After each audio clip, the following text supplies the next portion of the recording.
الحمد لله نحمده ونستعينه ونستغفره ونؤمن به ونتوكل عليه ونعوذ بالله من شرور أنفسنا ومن سيئات أعمالنا من يهده الله فلا مضل له ومن يضلله فلا هادي له ونشهد أن لا إله إلا الله وحده لا شريك له ونشهد أن سيدنا ونبينا ومولانا محمدا عبده ورسوله أما بعد فأعوذ بالله من الشيطان الرجيم بسم الله الرحمن الرحيم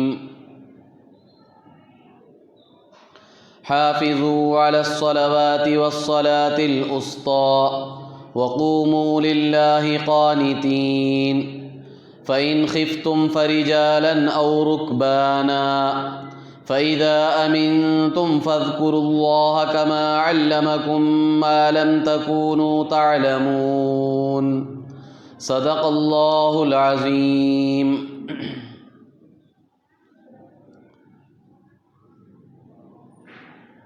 آج سورہ بقرہ کی آیت نمبر 238 اور 239 کی تفسیر ہوگی انشاءاللہ۔ ان دو آیتوں کا ترجمہ یہ ہے،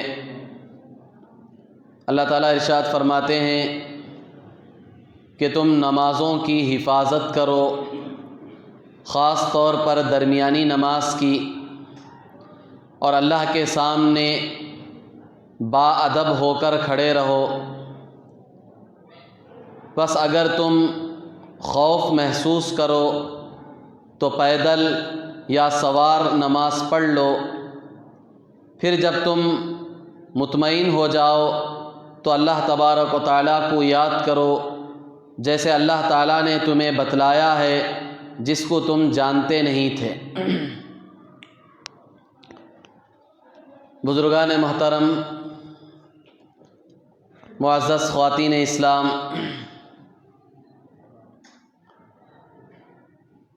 ان دو آیتوں میں اللہ تبارک و تعالیٰ نے نماز کی طرف توجہ دلائی ہے اور نماز کے اہتمام کرنے کا حکم دیا ہے۔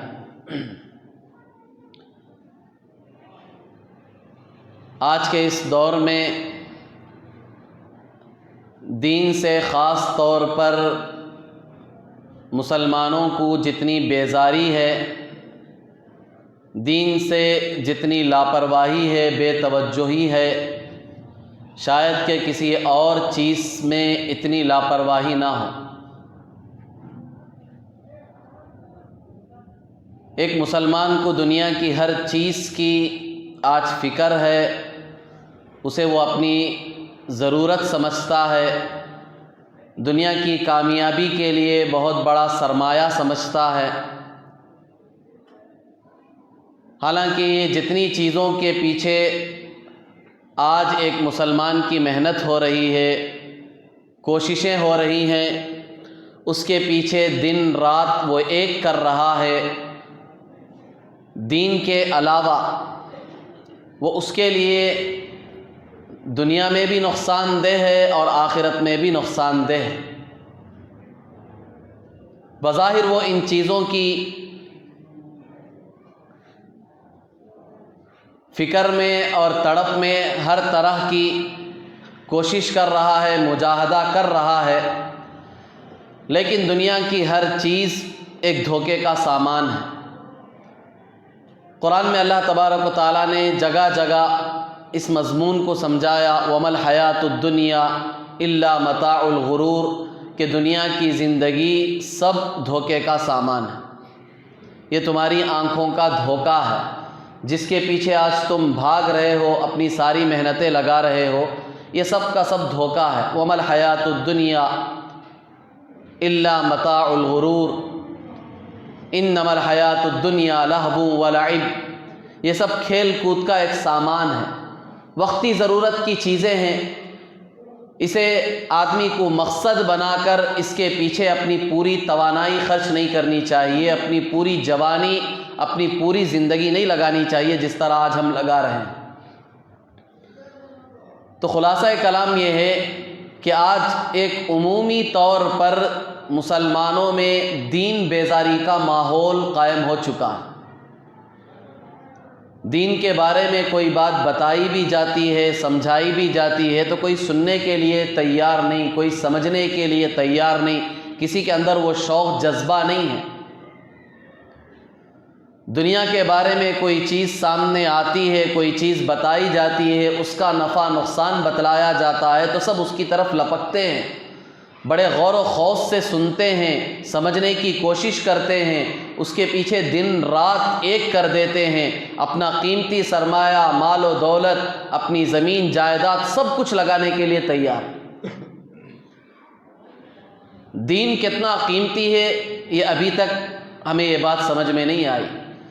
سب سے پہلے اللہ سے ہم مانگے کہ اللہ ہم کو دین کی صحیح سمجھ نصیب فرما، دین کی قدردانی کی اللہ ہمیں توفیق عطا فرما، کیونکہ ہم دین کے محتاج ہیں، اللہ دین کا محتاج نہیں ہے، اللہ ہمارا محتاج نہیں ہے۔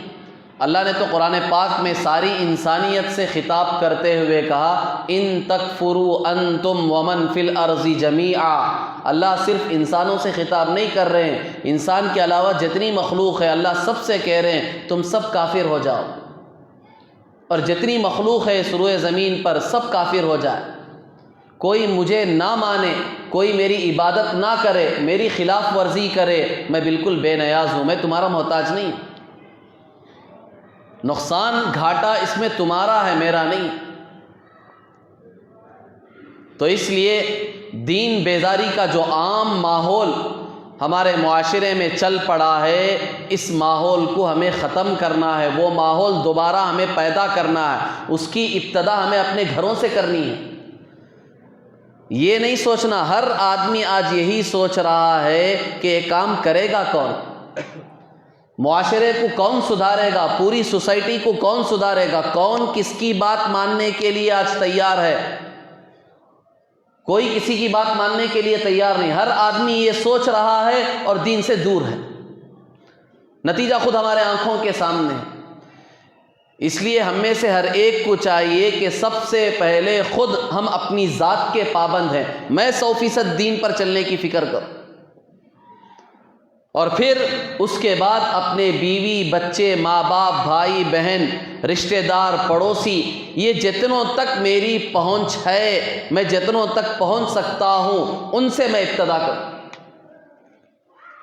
آدمی کو اپنی بساط اور طاقت کے مطابق کوشش کرنی چاہیے، ہم کوشش کریں گے اللہ ثواب دے، اللہ کھڑے کرنے والے ہیں، لوگوں کو ہدایت پر لانے والے اللہ ہیں، اللہ ہماری کوششوں کو ہماری فکروں کو دیکھتے ہیں۔ اس لیے ہم میں سے ہر ایک کی یہ نیت ہونی چاہیے، پختہ ارادہ ہونا چاہیے، یہ عزم ہونا چاہیے کہ میں سب سے پہلے 100% دین کا پابند بنوں گا، میں دین پر چلنے کی کوشش کروں گا، اور یہ بھی نہ سوچیں کہ جب تک میں 100% دین پر نہیں چل لیتا اس وقت تک دوسروں کو میں کچھ نہیں کہوں گا۔ یہ بھی شیطان کا بہت بڑا دھوکہ ہے، بہکاوا ہے۔ بعض لوگ یہ سوچتے ہیں کہ میں خود دین کا پابند نہیں ہوں، میں خود 5 وقتہ نمازی نہیں ہوں، تو میں دوسروں کو کیوں دعوت دوں، کس منہ سے میں دوسروں کو دعوت دوں؟ یہ شیطان کا بہت بڑا دھوکہ ہے، اسے سمجھنا چاہیے۔ آپ دین پر 100% نہیں چل رہے ہیں، اس کے باوجود آپ کو چاہیے کہ آپ دوسروں کو دعوت دیں، نیک کاموں کی، اعمال کی، نماز کی، روزے کی، اچھے اخلاق کی، نیکی کے کاموں کی آپ دوسروں کو دعوت دیں تو خود اس کے پابند آپ سب سے پہلے بنیں گے۔ اس کا سب سے بڑا فائدہ یہ ہے، بہت سے لوگوں کا مزاج یہی بن چکا ہے، وہ یہ سوچتے ہیں کہ میں دوسروں کو نیکی کی دعوت کیسے دے سکتا ہوں، میں خود برا ہوں، میں کیسے دے سکتا ہوں۔ اب اس کا نقصان دونوں کو ہوتا ہے، جو آدمی گنہگار ہے وہ بھی گناہی میں رہتا ہے، وہ کبھی اچھا نہیں بنتا، اور یہ آدمی بھی کبھی اچھا نہیں بن سکتا، کیوں؟ یہ بھی اسی روش پر چل رہا ہے۔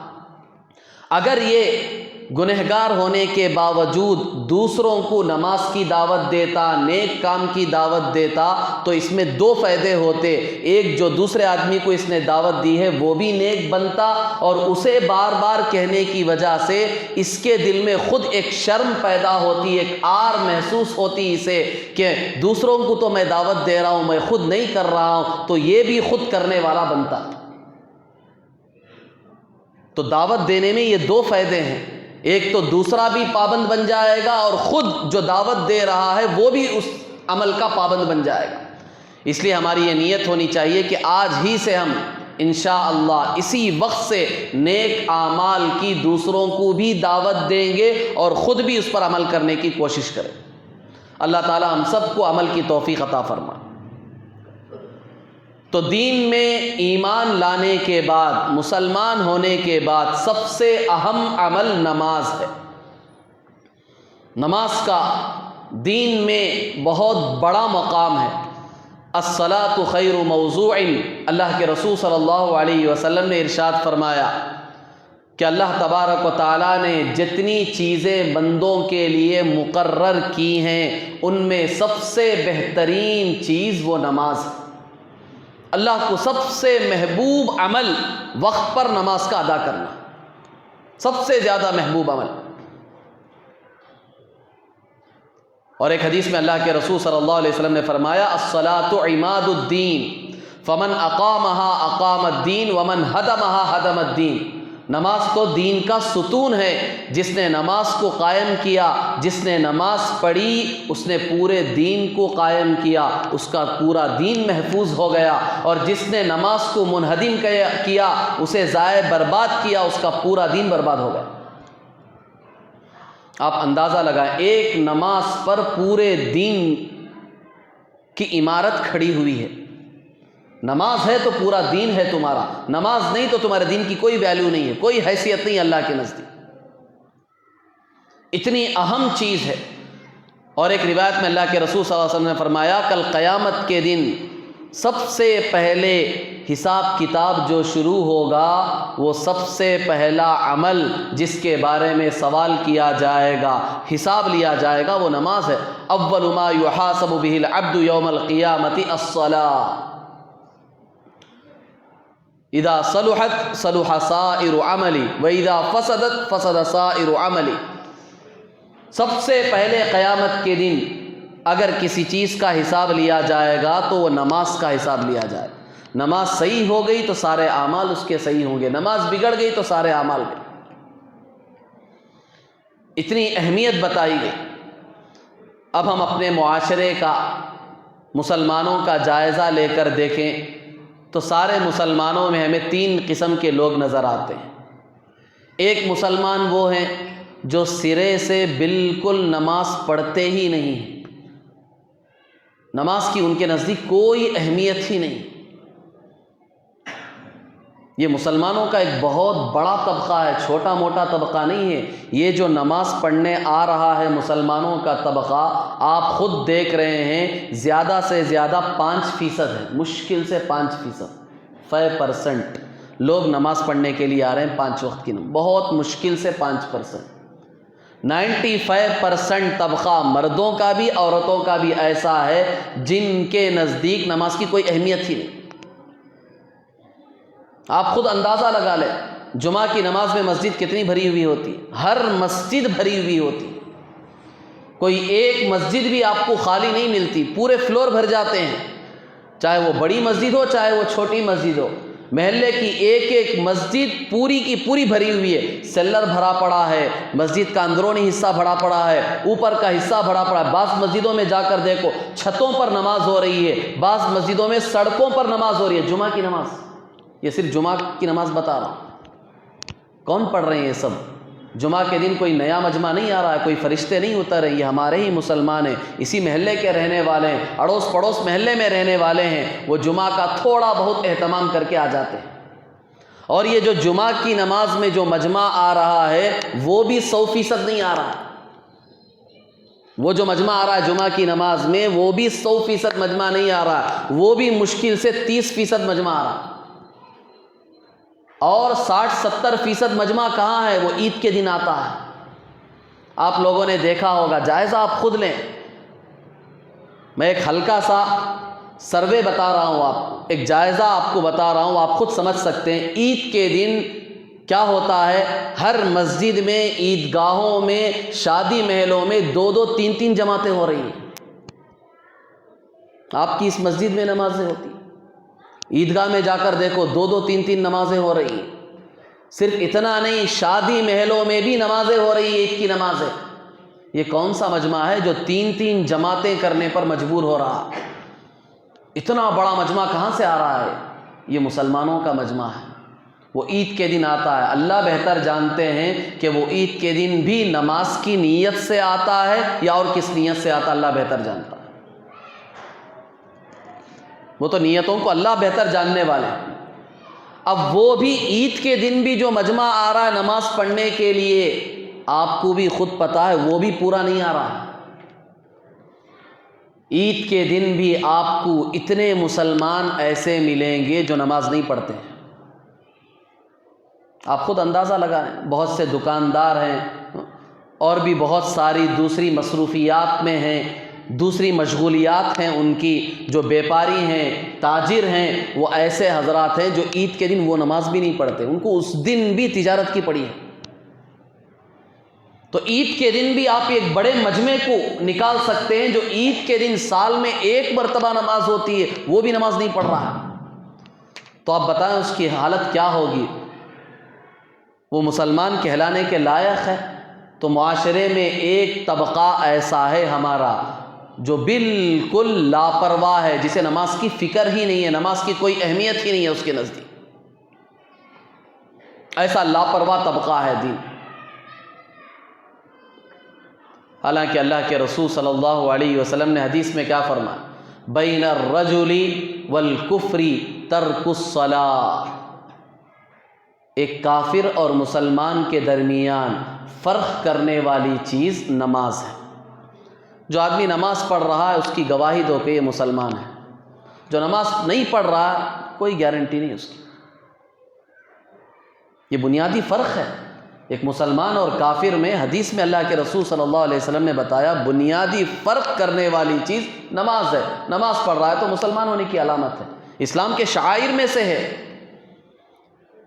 شعائر کہتے ہیں دین کے احکام، وہ علامتیں، وہ نشانیاں جسے دیکھ کر آپ بتا سکیں کہ یہ فلاں مذہب والا ہے، یہ فلاں قوم کا ہے۔ جیسے پلس مارک دیکھتے ہی آپ کیا کرتے ہیں؟ بتا دیتے ہیں، دیکھتے ہی کیا کہتے ہیں کہ یہ کرسچینٹی ہے، عیسائی مذہب سے تعلق رکھنے والا ہے۔ اور غیر جو زنار ڈالتے ہیں، تاگا باندھتے ہیں، اسے دیکھ کر آپ بتا دیتے ہیں فوراً کہ یہ کیا ہے؟ فلاں مذہب سے تعلق رکھنے والا ہے۔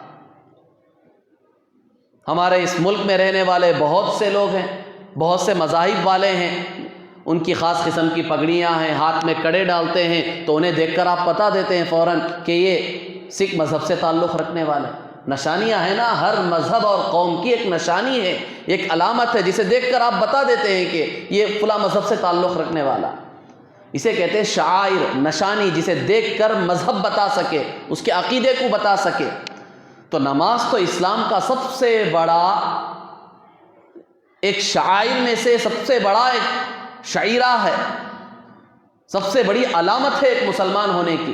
آج اسی علامت کو 95% مسلمانوں نے چھوڑ دیا، اور اللہ کے رسول صلی اللہ علیہ وسلم کہہ رہے ہیں کفر اور اسلام میں فرق کرنے والی چیز نماز ہے، اسے چھوڑ دیا تو کیا رہا تمہارے پاس؟ اس لیے بڑی خطرے کی چیز ہے، اس کی اہمیت کو ہمیں سمجھنا ہے، اس کی پابندی کرنی چاہیے۔ تو یہ پہلا طبقہ ہے ہمارے معاشرے میں جس کے نزدیک نماز کی کوئی اہمیت نہیں ہے، بالکل وہ لاپرواہ ہے۔ اور ایک حدیث میں اللہ کے رسول صلی اللہ علیہ وسلم نے وہ آدمی جو نماز قضا کر دے، نماز چھوڑ نہیں رہا، صرف نماز قضا ہو گئی، بعد میں اس نے پڑھ لی نماز، تو اس کے باوجود صرف اس نماز کے قضا کرنے پر اللہ کے رسول صلی اللہ علیہ وسلم نے فرمایا 2,88,00,000 سال اسے دوزخ میں جلایا جائے، صرف ایک نماز کے قضا کرنے پر، بعد میں اس نے پڑھ لی اسے۔ آج اللہ معاف فرمائے ہم کتنی نمازیں قضا کرتے ہیں، معمولی معمولی بہانے سے نمازیں قضا کر دیتے ہیں۔ قرآن میں یہ جو آیت آپ کے سامنے پڑھی گئی ہے اس میں باقاعدہ حکم دیا گیا ہے کہ نمازوں کی حفاظت کرو، اسے قضا ہونے مت دو۔ آگے کی آیت میں کہا فَإِنْ خِفْتُمْ فَرِجَالًا أَوْ رُكْبَانًا، دشمن کا خوف بھی ہو، ڈر بھی ہو، تب بھی تمہیں نماز نہیں چھوڑنی ہے، ہر حال میں تمہیں نماز پڑھنی ہے، نماز چھوڑنے کا تو کوئی موقع ہی نہیں ہے۔ اسی وجہ سے قرآن میں جنگ کے میدان میں دشمن سامنے ہیں، ننگی تلواریں سروں پر ہیں، وہاں بھی نماز کا طریقہ بتایا گیا ہے کہ یہاں بھی تمہیں نماز کیسی پڑھنی ہے۔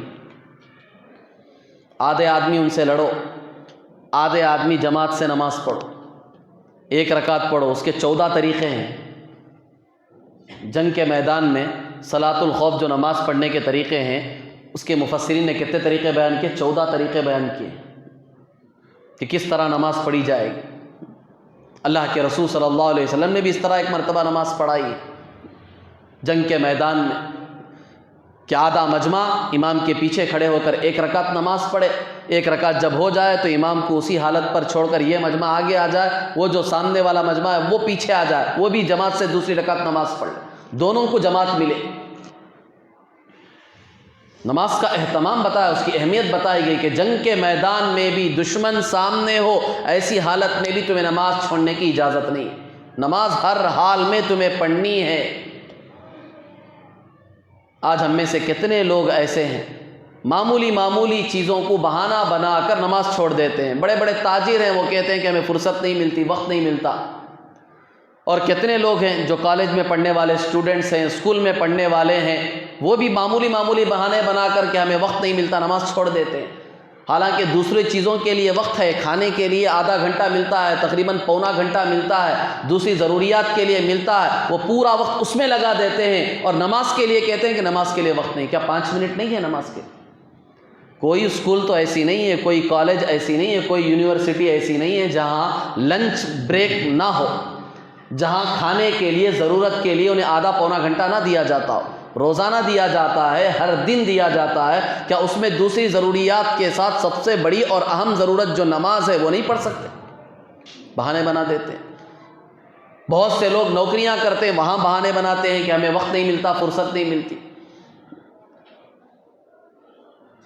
کس کس کے بارے میں کہیں؟ ہر آدمی اپنے آپ کو معذور سمجھ رہا ہے۔ ہم ذرا یہ بھی تو دیکھیں، معلوم کریں کیا شریعت کی نگاہ میں بھی ہم واقعی معذور ہیں؟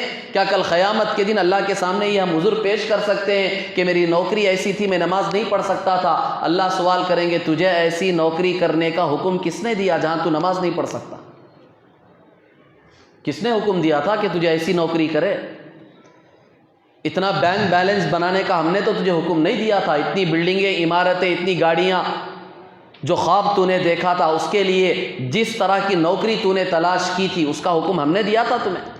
ہم نے تو صاف کہا تھا دنیا دھوکے کا سامان ہے، اس کے پیچھے زیادہ مت لگو، 4 دن کی زندگی ہے، آخرت کی تیاری کر کے آ جاؤ۔ جو مزے لوٹنا ہے، جو آرزوئیں ہیں، جو تمنائیں ہیں، جن خوابوں کا تم نے گھر بنا رکھا ہے، وہ سب کچھ ہم نے یہاں بنا رکھا ہے جنت میں۔ کوئی عذر قابل قبول۔ بعض لوگ اپنے آپ کو خود معذور بنا، مسئلہ پوچھتے بھی نہیں ہیں، عورتیں بھی ہیں، مرد بھی ہیں، مسئلہ معلوم نہیں کرتے ہیں، وہ خود اپنے آپ کے بارے میں یہ فتویٰ لگا لیتے ہیں کہ ہم معذور ہیں، اللہ ہمیں معاف کر دے گا۔ ہر پیشے والا اپنے آپ کو معذور سمجھ رہا ہے، تاکہ ڈاکٹر کلینک میں بیٹھا ہوا ہے، وہ یہ سمجھتا ہے کہ مریض کی جان بچانا فرض ہے میرے لیے، اس کے لیے میں نماز چھوڑ رہا ہوں، نماز قضا کر رہا ہوں تو اللہ مجھے معاف کر دیں گے۔ کیسے معاف کر دیں گے؟ کیا مریض کے ہوتے ہوئے تم اپنی ضرورت کے لیے نہیں جاتے ہو؟ استنجے کے لیے نہیں جاتے ہو؟ ٹوائلٹ کے لیے نہیں جاتے ہو؟ کھانا کھانے کے لیے وقت نہیں نکالتے ہو؟ 10-15 منٹ نہیں نکالتے ہو؟ نکال رہے ہو تو نماز کے لیے 5 منٹ نہیں نکال سکتے؟ وہ مریض جو تمہارے پاس آیا ہے، کیا وہ 5 منٹ انتظار نہیں کر سکتا تمہارے نماز کے لیے؟ اگر تمہیں واقعی مسجد میں جانے میں بہت دور ہے مسجد، تو واقعی ایک مصلی لو، اسی تمہاری کلینک میں ایک تھوڑی سی جگہ پاک صاف رکھو، وہیں نماز ادا کر لو۔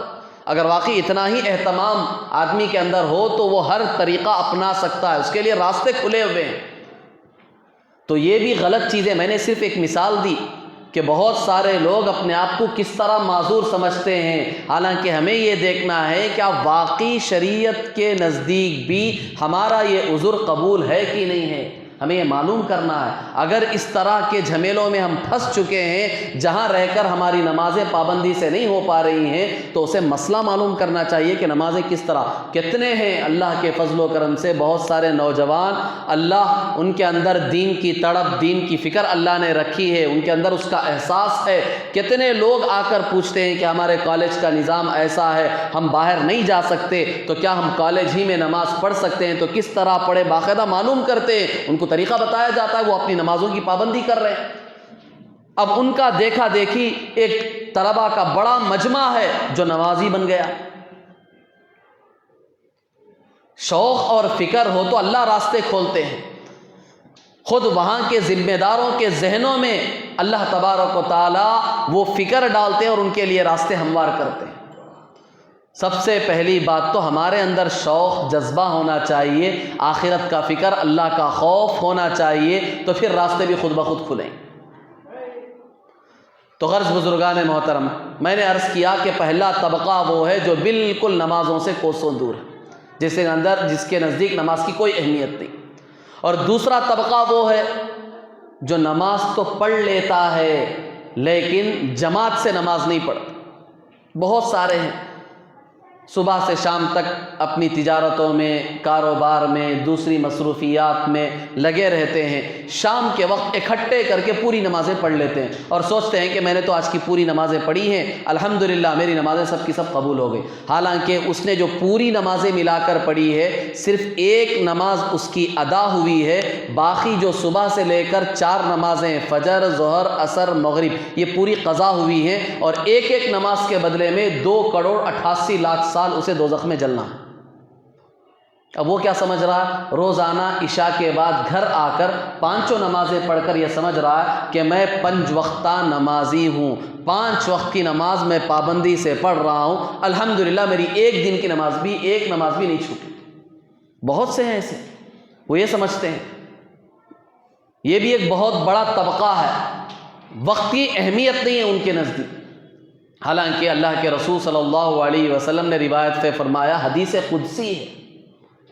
حدیث قدسی کا مطلب یہ ہوتا ہے کہ اللہ تعالیٰ نے خود فرمایا, قرآن کی آیت نہیں ہے, قرآن میں وہ موجود نہیں ہے. بہت ساری ایسی باتیں ہیں جو قرآن میں موجود نہیں ہیں, اللہ تعالیٰ نے اپنے حبیب کو القاء فرمائی ہیں, آپ کو بتایا ہے, تو حضور صلی اللہ علیہ وسلم نے امت کو بتایا ہے. اسے کہتے ہیں حدیث قدسی, جو قرآن میں نہیں ہے. اس کے علاوہ جو باتیں اللہ تعالیٰ نے اپنے حبیب کو بتائی ہیں صلی اللہ علیہ وسلم, اسے کہتے ہیں حدیث قدسی. تو حدیث قدسی میں اللہ تعالیٰ خود فرماتے ہیں کہ میں نے تمہاری امت پر 5 نمازیں فرض کی ہیں, اور میں نے اپنے لیے یہ عہد کر رکھا ہے کہ جو ان 5 نمازوں کو ادا کرنے کا اہتمام کرے, اسے وقت پر ادا کرے, تو میں یہ ذمہ داری لیتا ہوں کہ کل اسے جنت میں داخل کروں گا. کون کہہ رہے ہیں؟ اللہ کہہ رہے ہیں. 5 وقت کی نماز وقت پر ادا کرے تو اللہ تعالیٰ کہہ رہے میں ذمہ داری لیتا ہوں. اللہ خود کہہ رہے میں ذمہ داری لیتا ہوں کہ اسے جنت میں داخل کروں, اور اگر کوئی اس کا اہتمام نہیں کرے گا تو پھر میری اس سلسلے میں کوئی ذمہ داری نہیں. کتنی بڑی بشارت ہے 5 نمازوں پر اسے وقت پر ادا کرنے پر, اور خاص طور پر جماعت کے ساتھ ادا کرنے پر.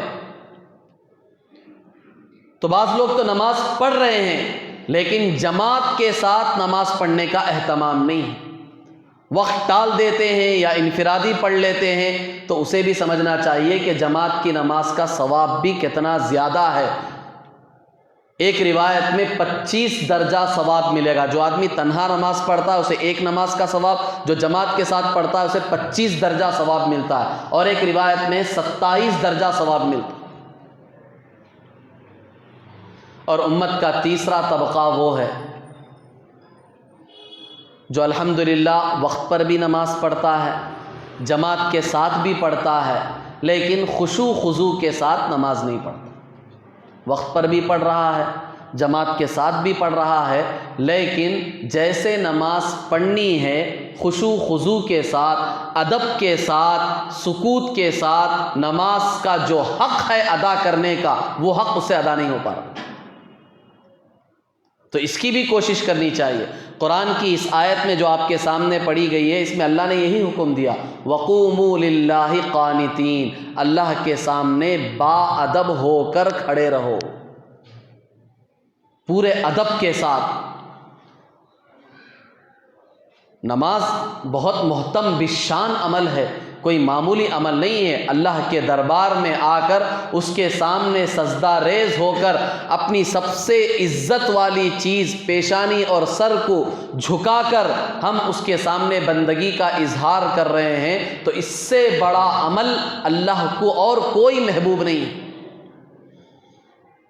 اسی وجہ سے حدیث میں آتا ہے، جب آدمی سجدہ کرتا ہے تو اللہ کے سب سے زیادہ قریب ہو جاتا۔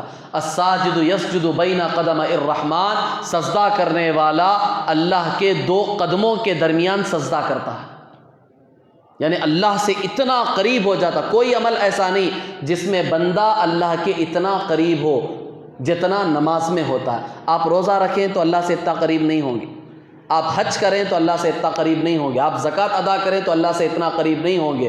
صرف نماز ہی ایک ایسا عمل ہے کہ دن میں اللہ نے 5 مرتبہ آپ کے ذمے فرض کیا ہے، تو 5 مرتبہ ہمارے لیے بہترین چانس ہے یہ کہ ہم اللہ سے قریب ہوں۔ کون کس کو اتنا موقع دیتا ہے؟ ہمارے محلے کا ایک معمولی MLA، کیا وہ ہمیں موقع دے دے گا کہ ہم دن میں 5 مرتبہ اس سے قریب ہو جائے؟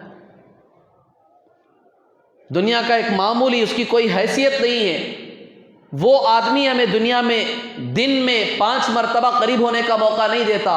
اللہ جو بادشاہوں کے بادشاہ ہیں وہ ہمیں دن میں 5 مرتبہ موقع دے رہے ہیں کہ آؤ میرے سے قریب ہونا چاہو تو ہو جاؤ۔ تم اتنے قریب ہو جاؤ کہ تمہارے میرے درمیان کوئی فاصلہ نہیں ہوگا، بالکل میرے 2 قدموں کے درمیان تمہارا سر ہوگا۔ اب بتاؤ اس سے اور قربت کیا حدیث ہے یہ؟ الساجد یسجد بین قدمئی الرحمن، سجدہ کرنے والا اللہ کے 2 قدموں کے درمیان سجدہ۔ 2 قدم سے مراد اللہ کے قدم جو حدیث میں بیان کیے گئے ہیں اسے ہم سمجھ نہیں سکتے، یہ ہمارے قدموں کی طرح اللہ کے قدم نہیں ہیں۔ لیس کمثلہ شیء، اللہ کی طرح کوئی چیز کائنات میں ہے ہی نہیں۔ اللہ کو تو ہم نہ سوچ سکتے ہیں نہ سمجھ سکتے ہیں، اللہ کے بارے میں نہ ہم خیال کر سکتے ہیں۔ اللہ کی ذات تو وراء الورا ہے۔ یا من لا تراہ العیون ولا تخالطہ الظنون ولا یصفہ الواصفون، کوئی آنکھ اسے دیکھ نہیں سکتی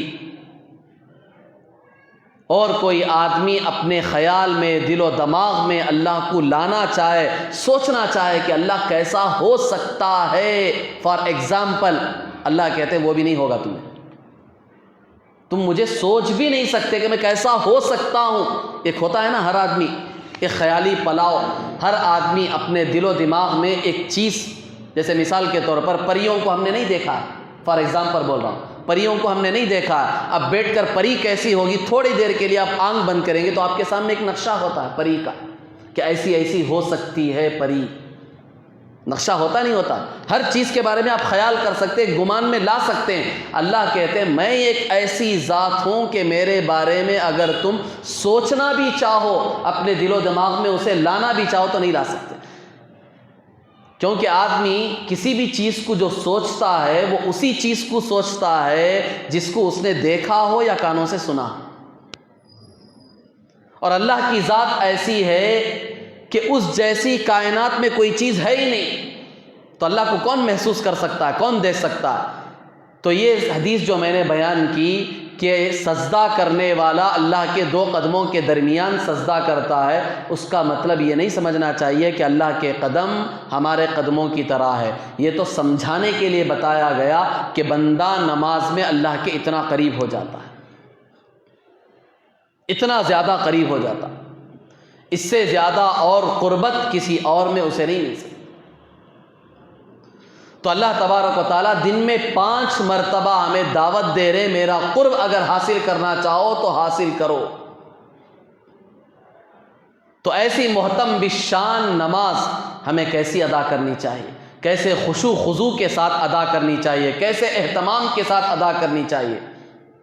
بہت سے لوگ نماز پڑھتے ہیں، کوشش بھی کرتے ہیں خشوع خضوع کے ساتھ نماز پڑھنے کی، لیکن نماز میں خیالات منتشر ہو جاتے ہیں، نماز میں رکعت باندھتے ہی فوراً دھیان ادھر ادھر چلا جاتا۔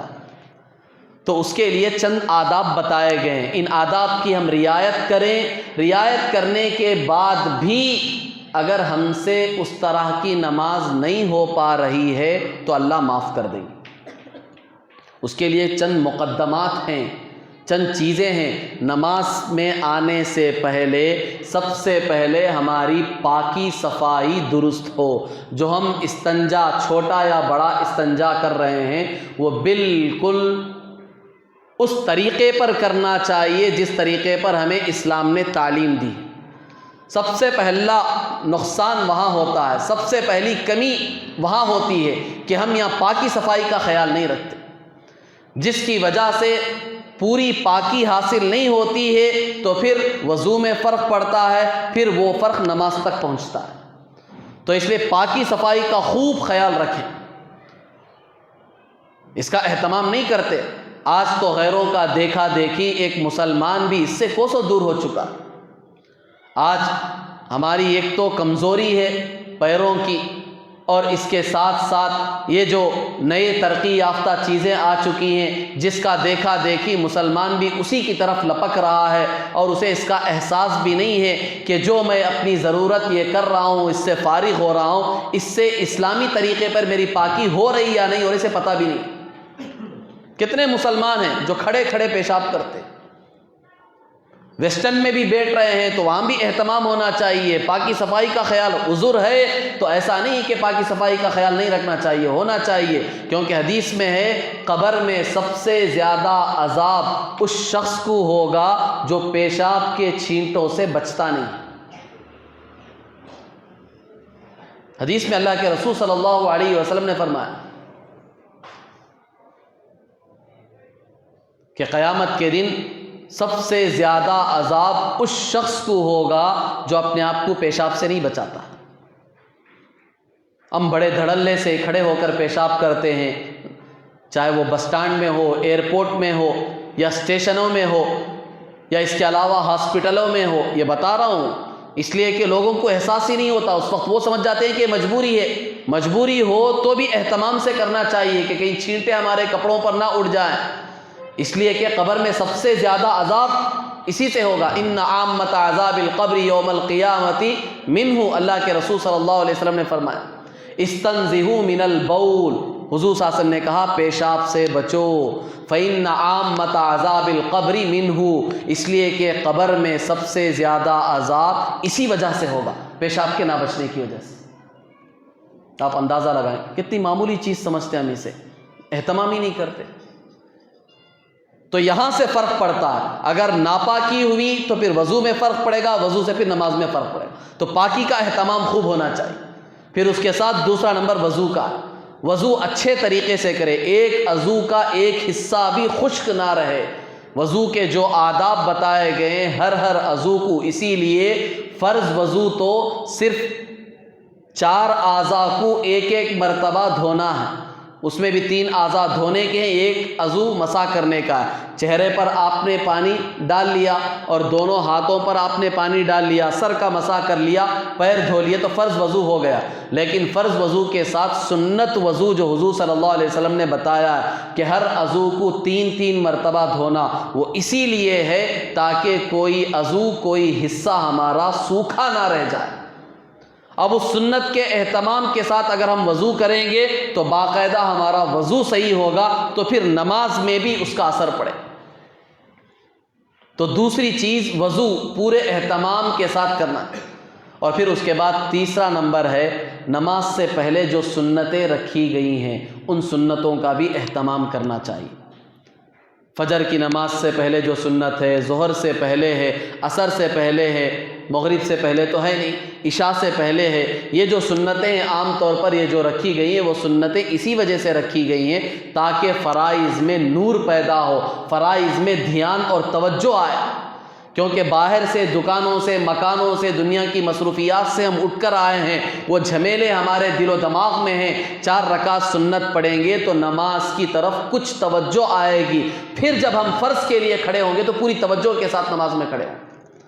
تو تیسرا کام یہ سنتوں کا اہتمام ہونا چاہیے۔ پھر چوتھا عمل جو فرض ہے وہ فرض میں پورے اہتمام کے ساتھ ہم نماز میں کھڑے ہو جائیں۔ نماز میں کھڑے ہوں تو جس طرح کہ حدیث میں بھی آیا ہے، احسان کے بارے میں جب پوچھا گیا تو کہا اس طرح تم عبادت کرو جیسے کہ تم اللہ کو دیکھ رہے ہو۔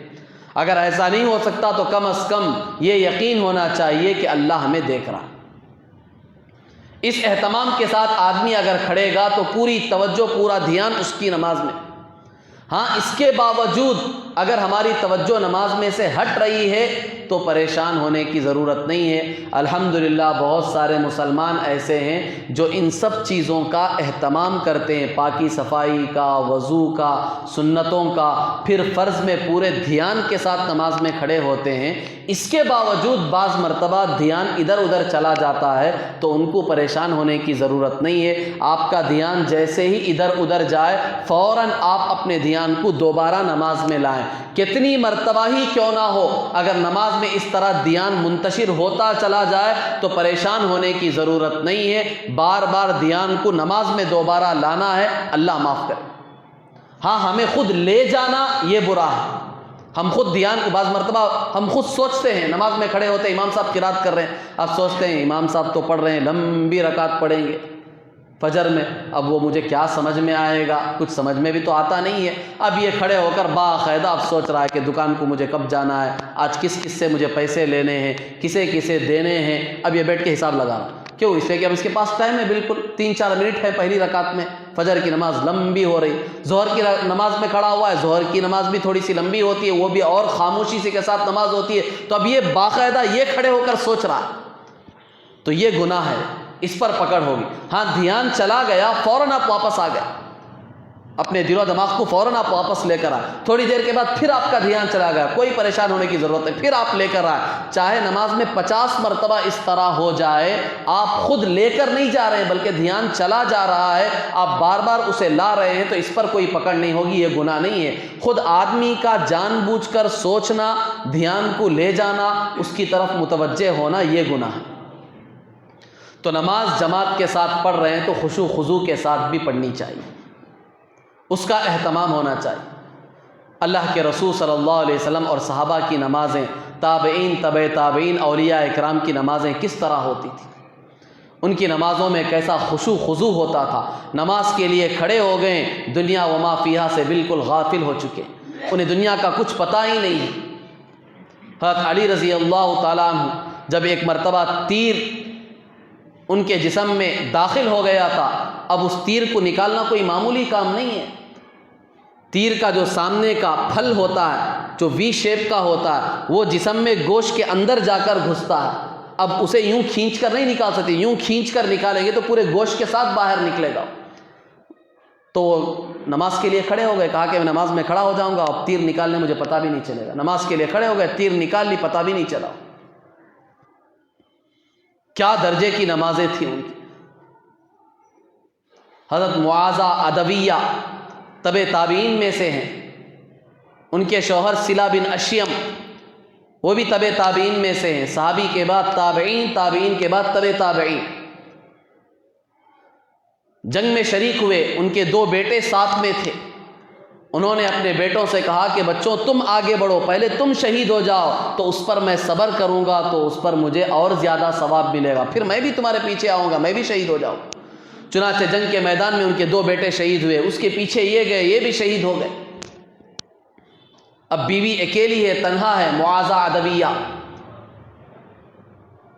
لوگ تعزیت کے لیے آئے، عورتیں آئیں تعزیت کے لیے، تسلی دینے کے لیے آئی، تو انہوں نے کہا کہ اگر تم میری تعزیت کے لیے آئی ہو، مجھے تسلی دینے کے لیے آئی ہو تو واپس چلی جاؤ، مجھے تمہاری تسلی کی ضرورت نہیں ہے، اس لیے کہ میرے یہ خوشی کا موقع ہے میرے لیے کہ میرے گھر کے 3 افراد اللہ کے راستے میں شہید ہوئے، کل قیامت کے دن میں فخر سے کھڑی ہو سکتی ہوں، میرا سر اونچا رہے گا کہ میرے گھر کے 3 افراد اللہ کے دین کے خاطر اس کے راستے میں شہید ہوئے۔ اگر تم مجھے خوشخبری سنانے کے لیے آئی ہو تو پھر تمہارا آنا مبارک ہے، اگر تسلی دینے کے لیے، غم میں شریک ہونے کے لیے آئی ہو تو واپس چلی جاؤ۔ اور پھر اس کے بعد وہ 30 سال زندہ رہی، اور ان کا معمول یہ تھا کہ دن میں روزہ رکھتی تھی اور رات بھر نمازیں پڑھتی تھی۔ جب انتقال کا وقت آیا تو عورتیں جمع ہوئی، انتقال کا وقت قریب تھا تو رونے لگی۔ تو عورتوں نے پوچھا کہ ایسی پاک زندگی تم نے گزاری ہے، اب آخر وقت میں رو کیوں رہی؟ دن بھر تو روزے رکھتی تھی، رات بھر کھڑے ہو کر اللہ کے سامنے پوری رات نمازوں میں گزارتی تھی، اب یہ رونے کا وقت تھوڑی ہے۔ تو انہوں نے کہا کہ اب آخری وقت ہے، میں جا رہی ہوں، روزہ اور نماز مجھ سے چھوٹ رہے ہیں، اس کی لذت میں دوبارہ کیسے پا سکوں؟ اس لیے کہ روزہ اور نماز تو یہ دنیا کے اعمال ہیں، جیسے ہی آدمی کی روح یہاں سے نکلی سارے اعمال ختم۔ اگر وہ چاہے گا بھی تو قبر، حشر اور اسی طرح آخرت میں اسے نہ نماز کا موقع دیا جائے گا نہ روزے کا موقع دیا جائے گا، سارے اعمال تو یہاں دنیا میں کرنے۔ تو وہ اس پر رو رہی تھی کہ اب روزہ اور نماز چھوٹ رہے ہیں۔ آپ اندازہ لگائیں نماز سے کتنا دل لگایا ہوگا کہ مرتے وقت اگر افسوس ہے، ان کو کسی چیز کا غم ہے، کسی چیز کی فکر ہے تو وہ نماز روزے کی فکر ہے۔ ہما شما کا حال بھی ہم دیکھیں، ہماری حالتیں کیا ہیں۔ مرتے وقت ہمارے آبا و اجداد کو یا دوسروں کی موت کے وقت ہم نے دیکھا ہے، اور آپ نے بھی دیکھا ہوگا کہ کن چیزوں کی فکروں کے ساتھ اس دنیا سے جاتے ہیں۔ کسی کو عمل کی فکر نہیں ہوتی، کسی کو نماز کی فکر نہیں، کسی کو روزے کی فکر۔ کیوں؟ اس لیے کہ زندگی اس طرح ہم نے نہیں گزاری ہے۔ کاش کہ زندگی اس احساس کے ساتھ، اس فکر کے ساتھ، اس شوق کے ساتھ گزاری ہوتی تو موت کے وقت بھی وہی حالت ہماری ہوتی۔ کیونکہ حدیث اللہ کے رسول صلی اللہ علیہ وسلم نے فرمایا تموتون کما تعیشون، تمہاری موت ایسی حالت میں آئے گی جیسے زندگی گزاری ہے، جیسی زندگی گزاری ہے ویسی حالت میں موت آئے گی۔ نماز کے فکر میں، دین کے فکر میں زندگی گزاری تھی تو موت کے وقت بھی اسی فکر کے ساتھ جاؤ گے۔ فرشتے استقبال کے لیے آئیں گے کہ مرتے وقت بھی اسی فکر کے ساتھ مر رہا۔ اور ابو ریحانہ صحابی ہیں، سفر سے واپس آئے ہیں، رات کا وقت ہے، بیوی انتظار میں ہے، بیوی سے کہا کہ 2 رکعت نماز پڑھنے کی مجھے اجازت دے دو، کیونکہ بیوی کا حق ہے۔ سفر میں اتنے دنوں کے بعد واپس آئے ہیں تو شوہر پر حق ہے کہ بیوی کو وقت دے، کیونکہ پہلے ہی سفر میں گئے ہوئے تھے، بیوی کا حق ادا نہیں کیا تھا، اب آئے ہیں تو سب سے پہلا نمبر تو بیوی کا ہے، اس لیے بیوی سے اجازت مانگی کہ 2 رکعت نماز پڑھ۔ صحابہ کا ہر عمل نماز سے شروع ہو۔ بیوی نے اجازت دے دی، 2 رکعت نماز پڑھنے میں کتنا وقت لگا، اجازت دے دی۔ وہ رکعت باندھ کر کھڑے ہوئے، پوری رات 2 رکعت نماز میں گزارے۔ 2 رکعت نماز ختم ہوئی، یہاں فجر کا وقت شروع ہو گیا۔ بیوی نے کہا یا ابا ریحانہ تعبت واتعبت لنا اما لنا منک نصیب،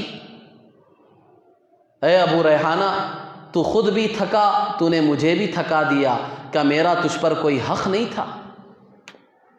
بیوی نے پوچھا، پوری رات 2 رکعت نماز کی اجازت مانگ کر پوری رات تو نماز میں گزار۔ تو ابو ریحانہ رضی اللہ تعالیٰ عنہ نے کہا کہ مجھے یاد ہی نہیں رہا، نماز میں میں ایسا مشغول ہو گیا مجھے یاد ہی نہیں رہا۔ بیوی نے کہا ویحک تیرا ناس ہو، یہ عربی کے کلمات ہیں، محبت میں بھی کہے جاتے ہیں، اللہ تیرا بھلا کرے، میں تیرے پاس بیٹھی ہوئی ہوں، بستر پر بیٹھی ہوئی ہوں۔ اور وہ دور نہیں تھا کہ ہماری طرح 5-5 6-6 بیڈ روم کے کمرے ہیں، بڑے بڑے ہال ہیں، نماز وہ کونے میں پڑھ رہے ہیں، یہ بیگم یہاں روم میں انتظار کر رہی ہیں۔ وہ تو ایک ایک کمرے کے گھر مکانات ہوتے تھے، مختصر سی ان کی زندگیاں ہوتی تھی، بالکل بستر پر پاس بیٹھی ہوئی ہیں، یہ 2 رکعت نماز کی اجازت لے کر کھڑے ہوئے، پوری رات گزر گئی۔ ابو ریحانہ کہتے ہیں مجھے یاد ہی نہیں رہا۔ بیوی پوچھ رہے میں تو تیرے پاس بیٹھی ہوئی تھی۔ کہا کہ میں 2 رکعت نماز کی نیت باندھ کر جب کھڑا ہوا تو جنت اور دوزخ میرے آنکھوں کے سامنے ایسے آئے کہ میں بھول ہی گیا۔ نمازوں کی لذت انہوں نے اٹھائی تھی، محسوس کی تھی، ہماری طرح انسان تھے، کوئی الگ مخلوق نہیں تھی، کوئی فرشتے نہیں تھے جو اوپر سے اترے ہوئے تھے۔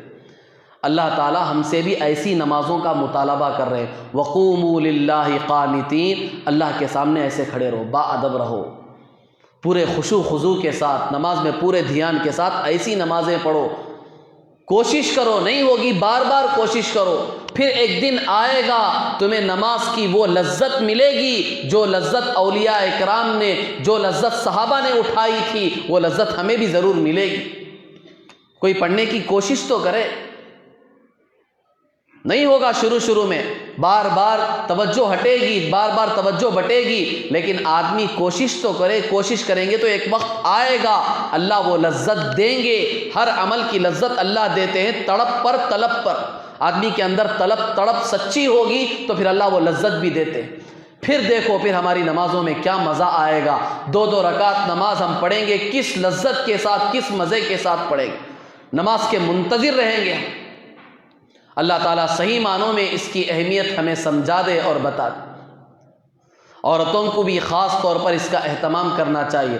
گھروں میں رہتی ہیں، پابندیاں نہیں ہو پاتی، وقت صبح سے شام تک رہتا ہے۔ عورتیں عام طور پر نماز کا وقت ٹال کر قضا پڑھتی ہیں یا بالکل آخر وقت میں پڑھتی ہیں۔ بعض عورتیں اچھی دیندار عورتیں یہ سمجھتی ہیں کہ جب تک مردوں کی نمازیں نہ ہوں اس وقت تک ہم نماز نہیں پڑھ سکتے۔ یہ غلط ہے۔ ان کو مسئلہ بتانا چاہیے کہ عورتوں کی نماز پڑھنے کے لیے مردوں کی نماز کا ہونا کوئی ضروری نہیں ہے۔ ان کی نماز کا ہماری نماز سے کوئی تعلق نہیں ہے۔ نماز پڑھنے کے لیے وقت ہو گیا، مسجد کی اذان ہو گئی، کوئی بھی مسجد ہو، چاہے ہمارے مسجد کی ہو یا دوسری مسجد کی، کوئی ایک اذان ہو گئی، نماز کا وقت ہو گیا، ان کو چاہیے کہ فوراً نماز پڑھ لے۔ چاہے مرد حضرات ابھی مسجد میں جا کر نماز پڑھے ہوئے ہوں یا نہ پڑھے، اول وقت میں نماز پڑھنے کا اہتمام کرنا چاہیے۔ عام طور پر عورتیں اکثر قضا نماز پڑھتی۔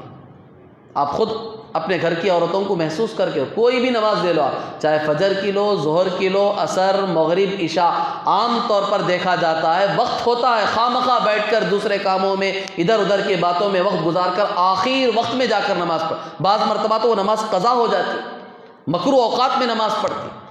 تو اس لیے اس کا اہتمام ہونا چاہیے، ان کو سمجھانا چاہیے، بتانا چاہیے یہ مسئلہ بھی کہ تمہاری نماز کا مردوں کی نماز سے، مسجد کی نماز سے کوئی تعلق نہیں ہے۔ نماز کا وقت ہو گیا، اذان ہو گئی، فوراً وضو بناؤ، نماز پڑھ لو، اول وقت میں نماز پڑھنے کی کوشش۔ اور اس کے ساتھ ساتھ بچوں کی نماز کی بھی ہم فکر کریں۔ اللہ کے رسول صلی اللہ علیہ وسلم نے حدیث میں صاف فرمایا، مروا اولادکم بالصلاۃ وہم ابناء 7۔ تم اپنے بچوں کو نماز کا حکم کرو جب ان کی عمر 7 سال کی ہو جائے۔ حکم کرو، نماز پڑھو، باقاعدہ نماز پڑھنے کا حکم کرو، مارنا نہیں ہے۔ 7 سال کی عمر میں ان کو حکم کرنا ہے، ان کو بتانا ہے کہ نماز پڑھنا ہے، کمپلسری تمہیں نماز پڑھنا، باقاعدہ ان کو نماز پڑھاؤ۔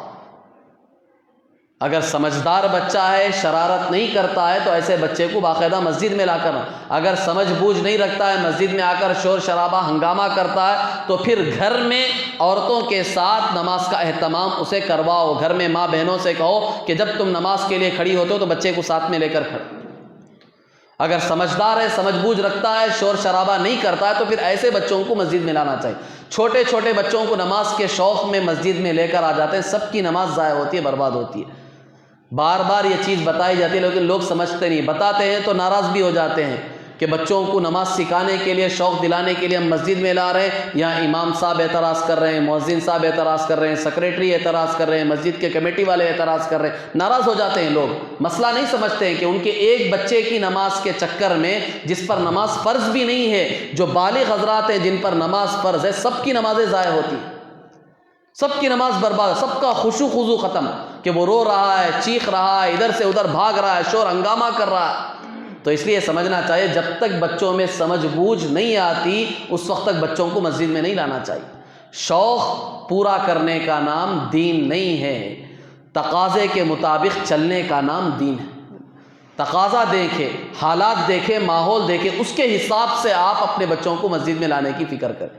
اور پھر حدیث میں آگے فرمایا، وَاضْرِبُوهُمْ عَلَيْهَا وَهُمْ أَبْنَاءُ 10 سنین، بچے کو مارو نماز نہ پڑھنے پر جب اس کی عمر 10 سال کی ہو جائے۔ 10 سال کا ہو گیا بچہ، نماز نہیں پڑھ رہا ہے، آپ کے کہنے سے بھی نماز نہیں پڑھتا ہے، تو اب اسے ہلکے سے مارو۔ ایسی مار مارنا چاہیے کہ اس کے جسم پر نشان نہ ہو، اور خاص کر چہرے کو نہیں مارنا، چہرے پر مارنے سے منع کیا گیا۔ جسم کے دوسرے حصوں پر مارے، مسواک کے ذریعے سے یا کوئی اور ہلکی پھلکی چیز کے ذریعے سے مارے، اس انداز سے مارے کہ اس کے جسم پر نشان نہ پڑے۔ یہ حکم دیا گیا کہ 10 سال کا ہو جائے تو اسے باقاعدہ مارو، نماز کی تاکید کرو۔ اور پھر آگے حدیث میں آگے ایک جملہ فرمایا، وَفَرِّقُوا بَيْنَهُمْ فِي الْمَضَاجِعِ، اور بستروں کو الگ کر دو۔ 10 سال کا ہو گیا، اب بہن بھائی کو بالکل الگ کر دو، بستر ایک نہیں ہونا چاہیے۔ 10 سال کے ہیں لیکن حدیث میں حکم دیا گیا بستر بالکل الگ کر دو، 10 سال کے ہوتے ہی بستر الگ ہو جانا چاہیے۔ تو خود کی نماز کی فکر کرنا، عورتوں کی نماز کی فکر کرنی چاہیے، اس کے ساتھ ساتھ بچوں کی نماز کی بھی فکر ہونی چاہیے، اور نماز پورے اہتمام کے ساتھ، خشوع خضوع کے ساتھ وقت پر پڑھنے کی کوشش کرنی چاہیے۔ دعا فرمائیں کہ اللہ تبارک و تعالی ہم سب کو کہنے سننے سے زیادہ عمل کی توفیق عطا فرمائے، پوری امت مسلمہ کو اللہ تبارک و تعالی 5 وقتہ نمازی بنائے، نماز کا اہتمام کرنے کی توفیق عطا فرمائے۔ آمین۔ وآخر دعوانا الحمد للہ رب العالمین۔